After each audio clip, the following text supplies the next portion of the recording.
Kumusta mga kaboxing? This is Boy Kalawang TV. So sa kakatapos lang po na laban kanina nila Francisco Rodriguez at former Tokyo Olympic gold medalist Galal Yapay na ginanap sa Birmingham, England. Na-upset nga po mga idol sa laban itong heavy favorite na si Galal Yapay nitong Mexican boxer na si Francisco Rodriguez na hawak ng Knuckleheads Promotion at Viva Promotion ni Mr. Sean Gibbons. Kaya dahil po sa kanilang naganap na laban mga idol kanina, pinabagsak nga po ni Francisco Rodriguez itong British boxer na si Galal Yapay sa kalagitnaan ng bahagi ng 12 rounds matapos tamaan nga po ito ng kaliwat kanang suntok sa muka upang bumagsak nga po ito sa ika-12 bahagi ng kanilang laban. Kaya dahil po dyan sa naganap na laban na yan kanina sa Birmingham, England mga idol, nakuha nga po ni Francisco Rodriguez ang panalo via unanimous decision sa score na 119-108 at 119-108 at 118-109 pabor sa veteranong boksingero na si Francisco Rodriguez upang masungkit nga po nito ang titulong nakataya sa laban na WBC Interim World Flyweight title. Kaya dahil po sa panalo na yan ni Francisco Rodriguez kanina sa Birmingham, England, sinira po niya ang laban ng Keshiro Tiraji versus Galal Yapay.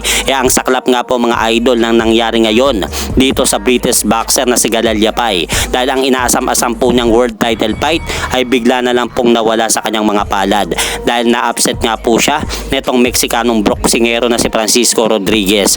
Kaya dahil po sa panalo na yan kanina ni Francisco Rodriguez mga idol, umabante na po ngayon ang kartada nito sa 40 wins, 6 losses, 1 draw with 27 knockout. Habang bumagsak naman po ngayon ang kartada ng British boxer na si Galal Yapay sa 9 wins, 1 loss with 7 knockout. At sa kabilang balita naman po mga idol, kahapon may good news dahil napalaban nga po ang ating pambatong Pinoy na boksingero na si Jesse the Little Giant Espinas sa bansang China kontra sa pambato ang China na Chinese boxer na si Jian Tangkao matapos talunin ng ating kababayan na si Jesse Espinas ang Chinese boxer sa pamamagitan ng isang impresibong knockout win sa round 5 at hirangin bilang bagong WBC Asia Super Flyweight Champion. Kaya dahil po sa panalo na yan ni Jesse Espinas kahapon, umabante na po ngayon ang kartada nito sa 23 na panalo at 7 talo lamang at 13 po dito ay natapos via knockout. Habang bumagsak naman po ang kartada ng Chinese boxer sa 10 panalo at 4 na talo. Kaya binabati po natin si Jesse Espinas